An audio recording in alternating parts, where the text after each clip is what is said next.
So my presentation is focusing on Sublime Pedagogy, embodied approaches to global citizenship education in higher education, where I would like to propose a theoretical framework that try to establish a foundation, a theoretical foundation for transformative education by advocating what I called sublime pedagogy, which is helpful for teaching ethically sensitive topics in higher education. I will take the example of global citizenship education because is an emblematic example of that. I will introduce the reason why I'm addressing this issue, the issue of teaching ethically sensitive concepts, and my main argument in addressing this issue. Then I will spend some time for introducing the concept of global citizenship education, which probably is quite familiar to all of you, but anyone has his or her own perspective on global citizenship education. So it's worth spending some time for having a common understanding and framing in a similar way this approach to education, and also because I would like to stress the need of ethically and politically positioning toward this concept, which is not value free and is not ethically neutral. Then I will propose the theoretical framework, which is rooted in an embodied education, and by providing three examples of activities in higher education, three courses I offered by the University of Bologna, an experimental cross-cultural course on global citizenship skills, another winter school held in North Africa for Italian and Maghrebi students, and also a training course for professionals, especially for civil servants and policymakers in local authorities, more or less on the same topics, addressing more or less similar issue. And based on these three examples, I will try to summarize a common pedagogical perspective, which I called sublime pedagogy. So, as I say, my main concern, because I'm a UNESCO chair in global citizenship education in higher education, and Samson said at the beginning. So I have in my role, I need to promote, disseminate the idea of global citizenship education according especially onto the UNESCO point of view across different type of subject in higher education. But since global citizenship education is pretty much a sensitive, ethically sensitive issue, my question is, how can teach that? How can teach global citizenship education and more broadly some ethically sensitive issues in higher education and in adult education in particular? Adult are particular types of subjects in education, especially for ethically issue, because adults they have their own sound, solid ethical background, very well rooted. So dealing with this could be problematic or could be a resource. My argument is that an embodied education can help to fill the gap between the abstract dimension of the values underpinned by the global citizenship education and the activation of an actual commitment. Because global citizenship education in particular and many other ethically sensitive issues are supposed to be transformative. So transformative means that they are supposed to transform learners into agent of change. Therefore, there's more than a simple process of transferring in the teaching and learning process. It's more than that. It's a movement toward a commitment toward ethical values. And I developed what I call the sublime pedagogy. And among ethically sensitive issues, global citizenship education, to me, play a particular role. It's particularly emblematical because, as I said, is transformative according to UNESCO. Should be transformative, and also it implies learners to face ethical dilemmas, and if you do not deal with ethical dilemmas, global citizenship education, as for example, or education for sustainable development or peace education, just rely on a vague, basic, superficial, naive ideas or naive declaration of principles, so abstract that cannot have any impact, or they are not actual meaningful, especially for protection, if they are taken in a too broad way. So, global citizenship education. What I mean with global citizenship education? Well, global citizenship education, as you probably know, has been in the last 2 decades, especially developed by and conceptualized by UNESCO, which define as written here in a different way, but in a very broad and broad definition of an approach which try to promote and to develop a sense of belonging to a broader community, a common humanity, and it also emphasizes different domain, practical, economic, social, cultural, and interdependency. So it's a more than being a new content, a new subject, a new teaching subject. It seems to be more a perspective, point of view, a viewpoint, a pair of glasses to look differently to already existing teaching subjects. So it's a framing paradigm more than a content per se. However, is an ill-defined concept, because anytime you talk about global citizenship education in the academia among researchers or with practitioners or policymakers, anytime, immediately the basic question raises.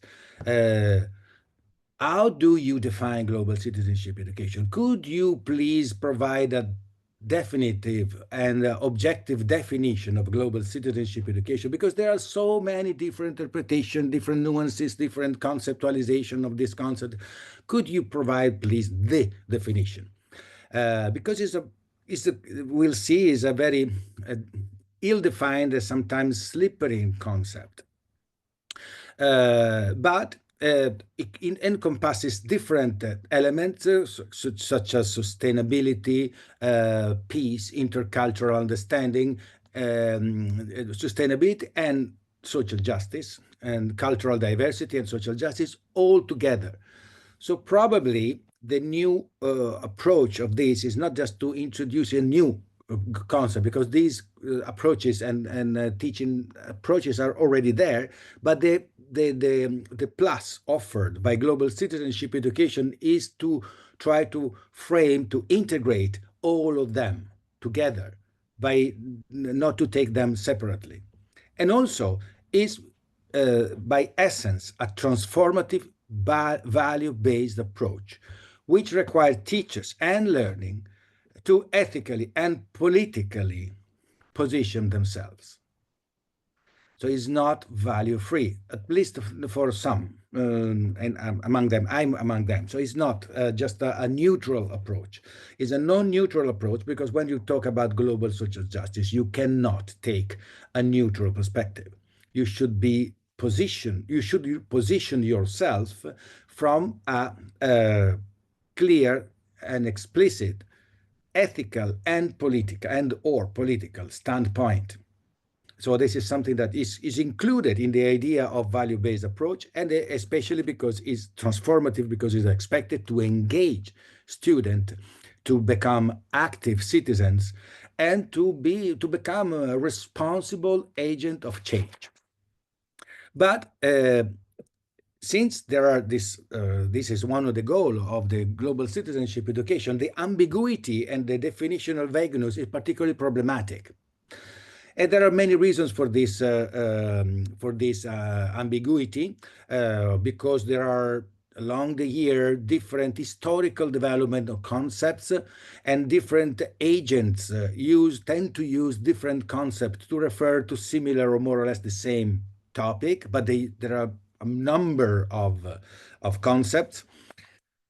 Moreover, in different countries, in different cultural and linguistic concepts, there are different labels, different linguistic labels to refer to the same topic.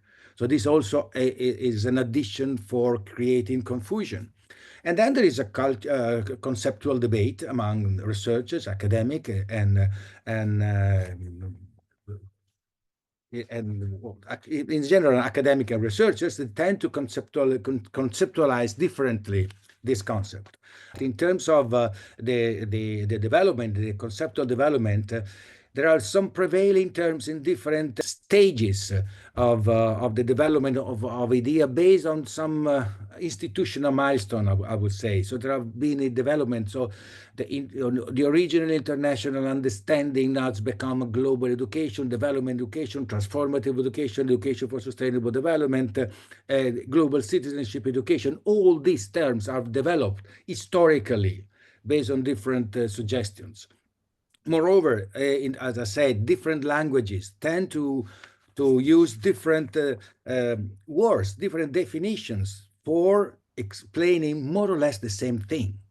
This is just an example of different definitions and different linguistic label in different languages based on a research we carried out through the network, Angel Network, Academic Network for Global Education and Learning, when we collect in all the output, research output in 10 different languages, in 10 European languages in the last 10 years. We collect all of these output research products, and then we created a digest for summarizing them, and then also an international database which is open access, open accessible and online, including all these publications. And based on that, we realized that there are different ways for defining in linguistic context the same issue. Not to mention the conceptual debate among academics. This is also the picture, the social cartography of global citizenship education by Karen Pashby and others. Is just one of the last attempt to conceptualize the different perspective, the different approaches for conceptualizing and understanding global citizenship education and related issues. But this is only the last one, and probably this is a meta-analysis, a social cartography trying to organize conceptually already existing different conceptualization. And let me spend some word about that, because about the different conceptualizations of global citizenship education, because the same topic could be perceived and interpreted in different way, and sometimes in very opposite way. I would say that there is a sort of continuum between two opposite positions. On the one side, there is what the Pashby and others call the neoliberal approach to global citizenship education, which is absolutely possible, is an approach that tend to conceptualize global citizenship as a set of competencies and skills and knowledge that are useful for essentially for a global elite to succeed in a global labor market, and to provide them all the skills and competencies they need for keeping their own I would say privilege situation. So it's a global education for global elite, essentially for global elite, which can profit of this set of approaches for succeed into the in a labor market which is now global. This was on the one side. On the other side, there is another critical approach which emphasizes the idea of equality and social justice, where teaching global citizenship issues has to do with the conceptualization, with the discussion on the asymmetries of inequalities, in the global inequalities between the nation, within the global north and the global south, including the post-colonial and decolonial issues related to a global perspective in education. So from these two poles, two extreme poles, there are many other different positions in between, along a continuum of different positions. But it's important, it's crucial to be aware, to be conscious that when you say global citizenship education, you have to consider that there are different ways for understanding the same thing, or there are different ideology and perspectives behind the use of the same terms. While there are so many different approaches, Stein and others, they say 2, 3, but many other authors identify different other positioning in the definitions, classification of global citizenship education: Oxley, Morris, Vogler, Schuth, and Stein, because these four are the more widely used, the most widely cited articles attempting to classify different approaches and different conceptualization of global citizenship education. So these are the most widely known approaches. There could be 3, 4, 7, some are overlapping, some similar, some different. But while I understand the need of finding a clear understanding, a clear map, conceptual map of these approaches, I don't think that we should end up find out the final classification, the true classification of global citizenship education typologies.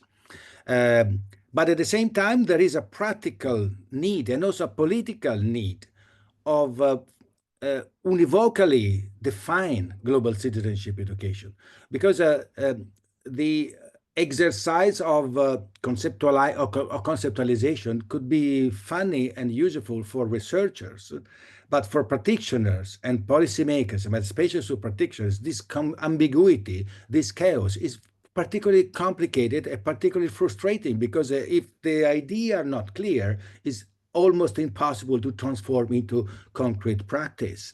So they need an unequivocal definition. But at the same time,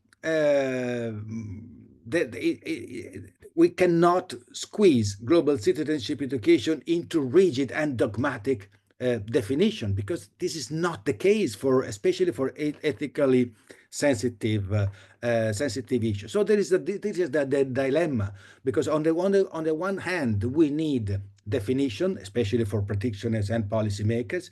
On the other hand, we need flexible and non-rigid conceptualization of that. So my perspective is that instead of providing another or the final classification of different approaches of global citizenship education, my goal, and my argument is that we should position ourselves among existing options, existing possibility, existing concept. And with some colleague, we made research in which, instead of providing another conceptual classification of global citizenship education, we start from the most widely adopted classification in the literature, these four, and we cross this with interview to policymakers, especially not only policymakers, on stakeholders, the major stakeholders in leading figure in civil society organization and in political institutions at European and North American level.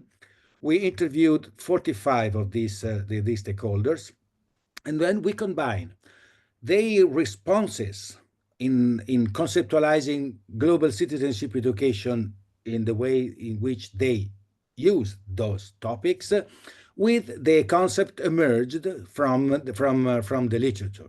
And we adopt a social network analysis approach on the keywords emerging from the literature and the interview. As a result, we identify 18 typology in the literature, and we cross them with the initial keywords explained emerged by the analysis of the open-ended questions in our interview. So we use the affiliation network approach for identifying this merging point between concepts and keywords. And based on this map, we identify four main, we called ideal types of global citizenship education. And those ideal types are not exactly another classification of approaches of a global citizenship education. They are possible ethical positioning for that. And those are, in particular, we call them market-oriented, critical, transformative, and cosmopolitan, based on the already existing typologies in the literature and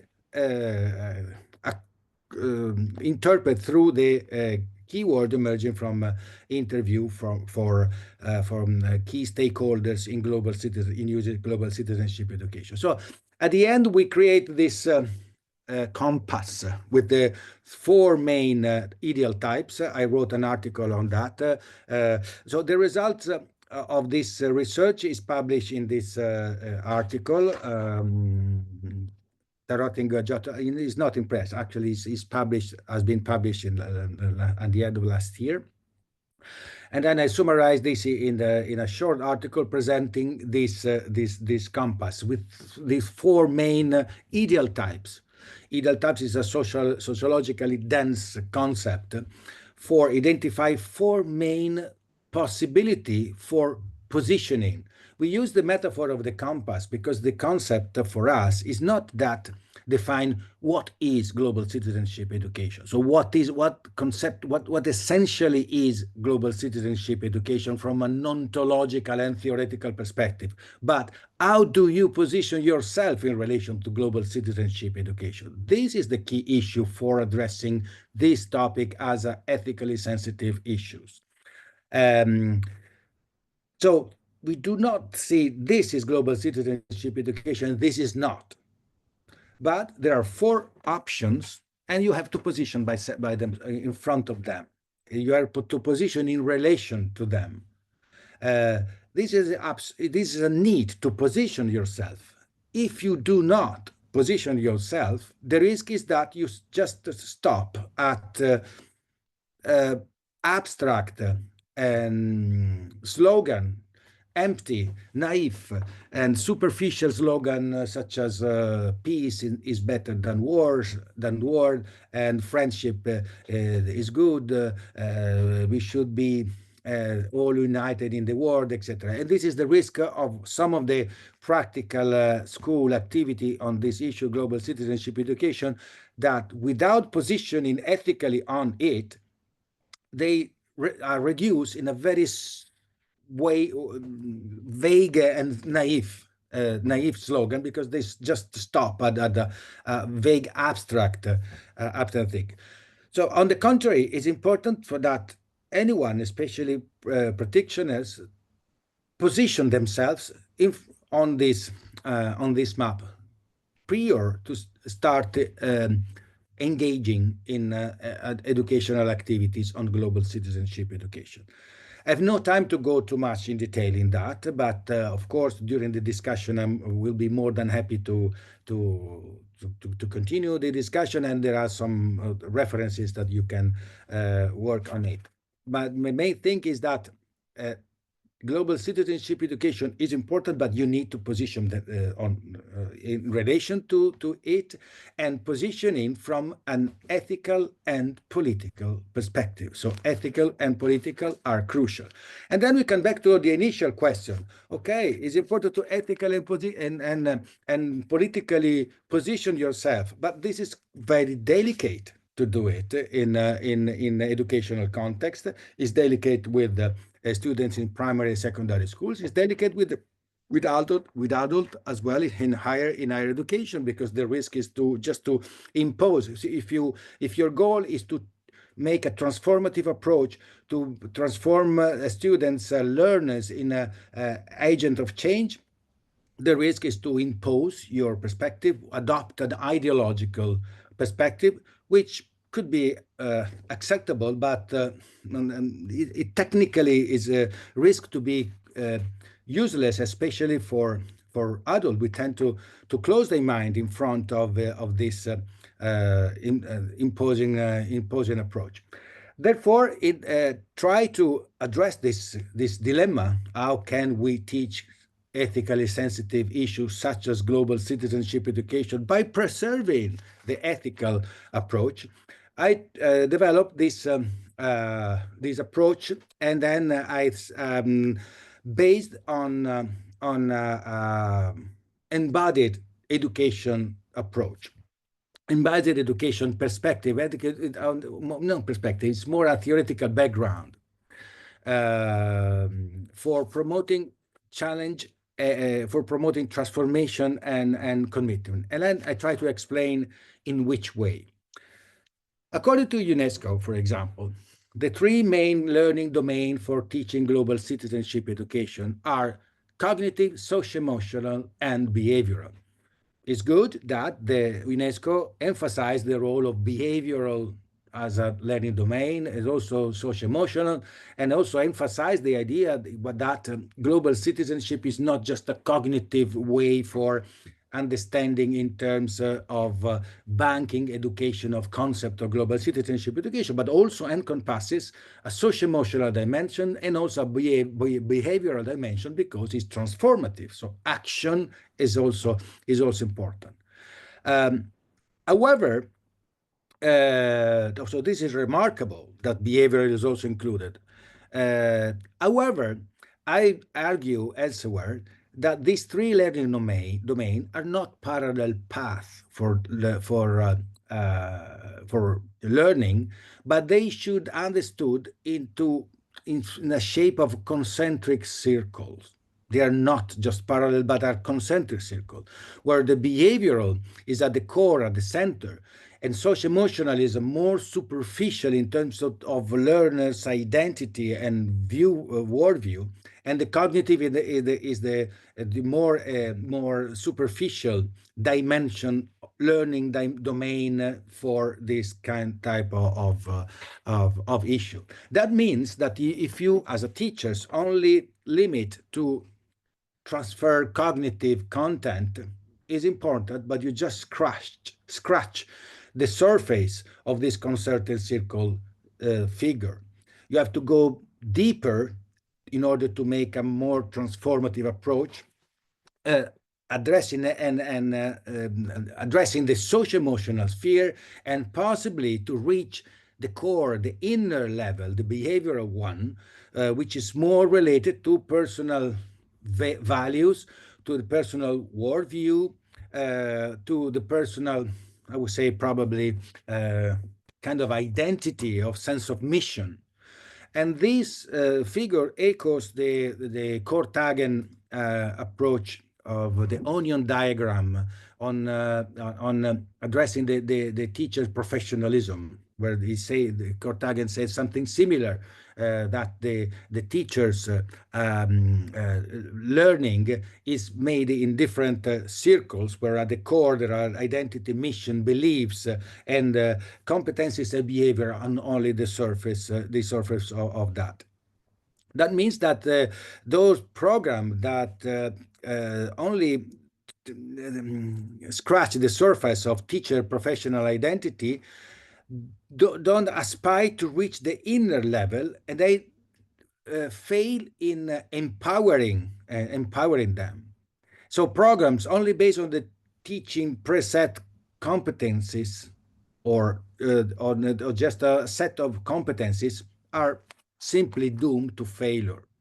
So having this in mind, my question is, how can I reach this, the core of the behavior in my teaching courses, in teaching global citizenship education, or more broadly in teaching ethically sensitive issue? How can I reach that?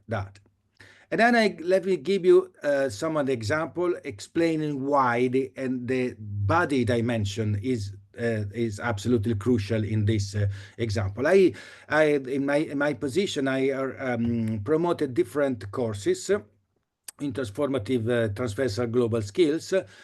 One course, an MA course on global citizenship education, two edition of global citizenship competencies as transversal MA course. So this is a eligible course open to students from all the courses at the University of Bologna. I also organize a civil servant and policymaker in local authority professional training course. Uh, I also use this approach for in-service teacher education, and I use this approach in a winter school in Tunisia with the different students from different part of North Africa and South Europe.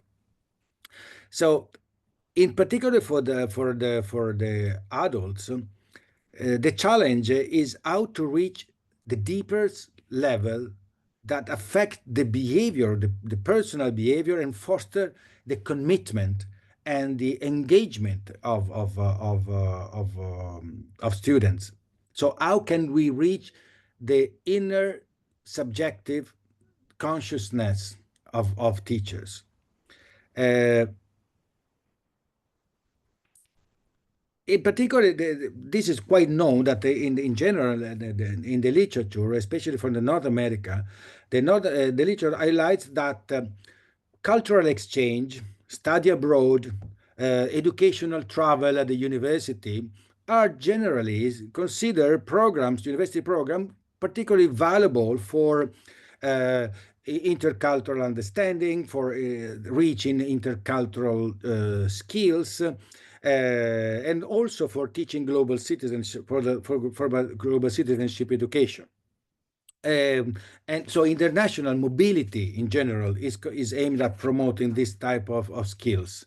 And then I use, in fact, in some of these courses, study visit as one of the key issue for reaching the inner level of understanding and for moving the body dimension.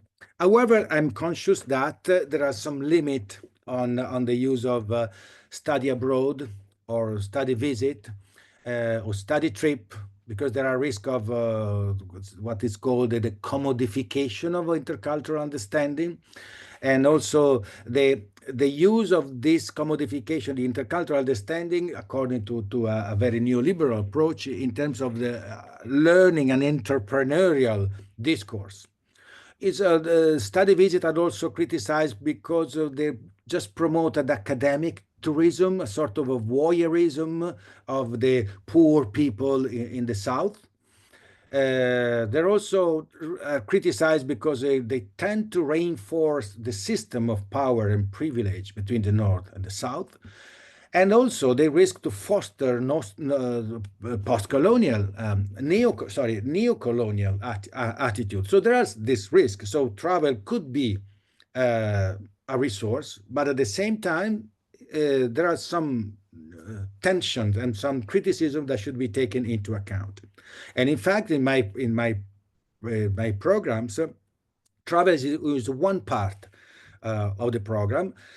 This program encompasses study visit, but these study visits are carefully prepared through critical reading first, to critical discussion, to critical reflection, and then during and after, with critical reflection on the experience in the light of the critical reading suggested during the module. Moreover, during the trip, the students have the possibility of follow-up meetings, discussion meetings with the support of the instructor. Some of the key features of all these different experience I've carried out are these four main characteristics. All these courses are transversals in the sense that they are open to students coming from different academic background. So they're not for students in education or for student teachers, but for students for any course. Is also multidisciplinary because the teaching, they invited, we have guest speakers, guest lecturer from political science, sociology, anthropology, natural and environmental science, also of course education. So different perspectives are addressed by different academic background. Is intercultural because the intercultural encounter is one of the key issue of that, because and then is experiential, and probably the experiential is the key feature of all these characteristics. So experiential, that means that students should be encouraged to embody abstract concept related to global citizenship education, to embody, to make, to create, to have lived experiences of such an abstract concept in different way, real way through study visit, and also through symbolic way, because for example we also used the theater workshop for symbolically promote an experiential type of learning. Let me give you a couple of examples more in detail. One is the Winter School of Global Citizenship Education. We organized 1 year in November 2023, about 1 year ago in Tunis. This winter school was open to 31 participants from essentially from Maghrebi area, Northern African area, and Italy. The topics were different, as you say, very multidisciplinary: climate change, global migration, global citizenship education, but global energy challenge and sustainability, energy sustainability, governance. So different perspective from different professors, both from Italy and from different Maghrebi countries. And then field visit in visiting local NGO, civil society organizations that provide concrete application of global citizenship education in the community. Another example is the course in global citizenship skills. I made 3 editions of that. And this course, global citizenship course, is also is multidisciplinary. It also includes a module of theater, a workshop of theater, and especially we use the theater of the oppressed workshop.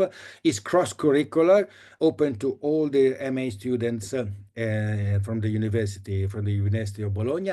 And then we make agreement with universities in the southern part of Mediterranean. The first year we went to Lebanon, to Beirut, then we went to Tunis, and we visit refugees camp. We met civil society organization, political organization, and we have a direct experience about cultural, religious, and political tensions in the field. So that was the other course. And then I have no time, but to address the course for global for civil servants and policymakers, but use a more or less the same approach. What is interesting is that we have some, of course, more research is needed for that, but we just have some initial research results demonstrating that there is a clear shift in the way in which students conceptualize global citizenship education at the beginning of the course and at the end of the experience. And this is more or less the same thing in every, in each one of these three courses.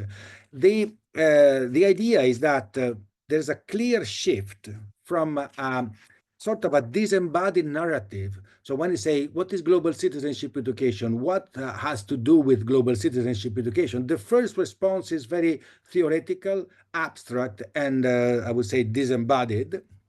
Inclusion, open, solidarity. Empathy is not, but only the third one. Respect, critical thinking, etc., etc. And then is more detached from a personal perspective, while at the end, more personal view, more embodied uh, uh, concepts, I would say, and feeling are a priority. For example, empathy or let's see, here is take action, critical thinking. Empathy is always important. It's become in the three concept of the main dimension, the main keyword for defining global citizenship education. So very embodied, and also a clear emphasis on engagement, commitment, and activism. Critical thinking, take action here, or critical thinking, where engagement, activism, respect, all these dimensions were completely absent at the beginning. So something happened in between that could transform this feeling into some more subjective, embodied, and action related. So what's happened in between? What I realized that okay, we emphasize the experiential dimension. Okay, fine, but what does it mean exactly? Experiential dimension in learning. Every learning process is an experiential by definition. So every learning process has to do with experience. So experiential learning is not enough for clarifying what exactly happens during these experiences that allow participants to move from a disembodied view from a more embodied one, to move for a more committed approach, to move toward a more ethically based approach. So what that exactly happened? Uh, uh, we say experience is the base. Every educational process is experiential. Experience is the setting, is the learning environment where the change happens. But uh, what exactly the experience brought about? So the questions in terms of pedagogical, my pedagogical question was to move from what is the experience for to what does the experience bring about. So what was allowed by the experience, this kind of experience. So experiential learning do not define well what we did in this, what happens in these experiences.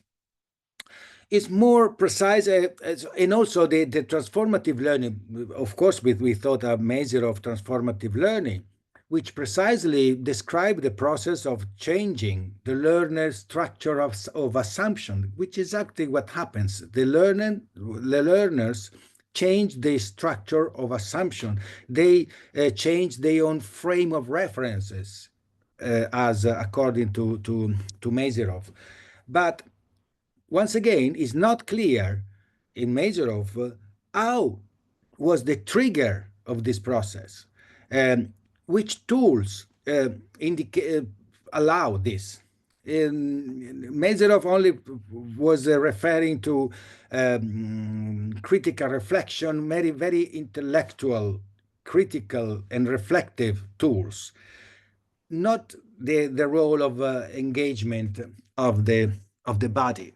On the contrary, we realize that the body dimension, in terms of empathy, in terms of sensitivity, and in terms of relationship with others, is more precisely is the place, the embodiment, the body is the place where the meaningful experiences occur, and where the intersubjective relationship with others are shaped. But once again, embodiment, so the body, explain what happens, and through which happens, through the body, but not how the transformation occurs through this with embodied experience. This is the reason why I refer to the construct of the sublime, which is a very philosophical terms. The idea of sublime, it is an ancient one, it's a romantic, or no, it's even before, because originally it was conceptualized in the antiquity by the pseudo Longinus. Then further developed during the Romantic era, Burke, Kant in particular, and Schiller. Sublime defined as an ambivalent emotional experience, something different from the beauty, is considered something a mixing between pleasure and sorrow, a mix of enchantment and fear. So there's the contradicting feelings in front of the beauty of the art and the beauty of the nature, especially of the nature. It's interesting because this is exactly what happens when students are in front of an ethically sensitive subject.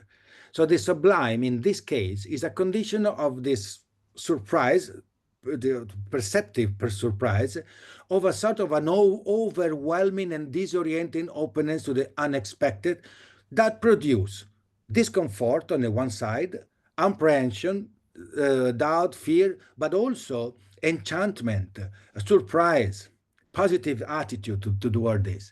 And the experience that the students made in trip in Lebanon, in visiting Shabara and Shatila camps, refugees camp, for example, was a mix of that, a little bit of fear and a little bit of enchantment or surprise.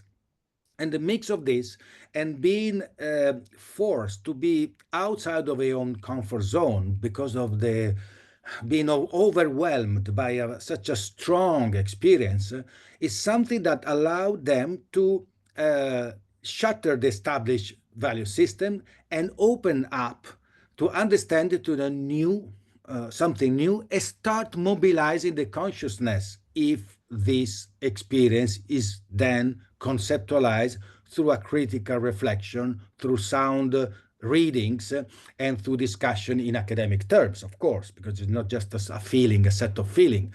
This feeling should be somehow shaped through critical thinking and reflecting. Something similar has been elaborated through environmental sublime by Brady.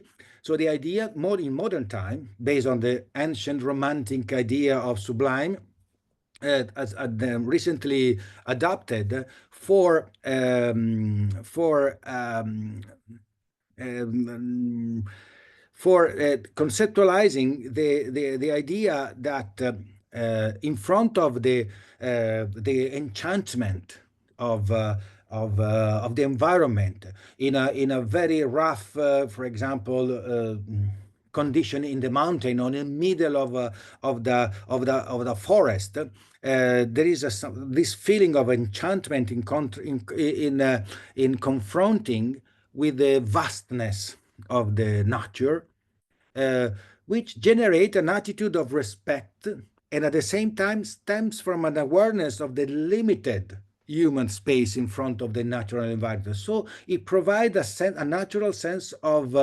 being more humble in relationship with the natural environment. So it tend to limit naturally through this experience the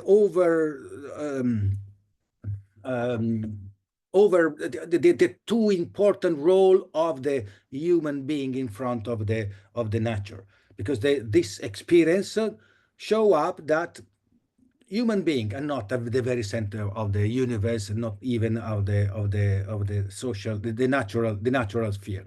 So this has been developed through the environmental sublime. But I will say that there's also a possibility to experience a social sublime. So the condition of a perspective surprise of shocking and disorienting openness to the unexpected will affect the social dimension as well, not only the environmental dimension, also the social dimension could provide such kind of experience, and that provide a consciousness of the limited perspective of, for example, of the global north. That was, for example, was very clear when interviewing students after the trip in Lebanon or in Tunisia, and the European privileged students, they realized immediately the sense of discomfort that their own position of privilege gave them in confronting to other people in Tunisia on in refugees camp, for example. That feeling was one of this kind of surprise on the one hand, but a sort of a disorienting openness through the unexpected. To sum up, transformative learning describe the process of changing learners' structure of assumption, according to Meserov. And my argument is that global citizenship education, to be transformative, must challenge the established knowledge and values systems, which in the adult are very well and soundly rooted. Therefore, it must offer dissonant experiences that break the comfort zone built by assumption, prejudice, and circular and repetitive visions.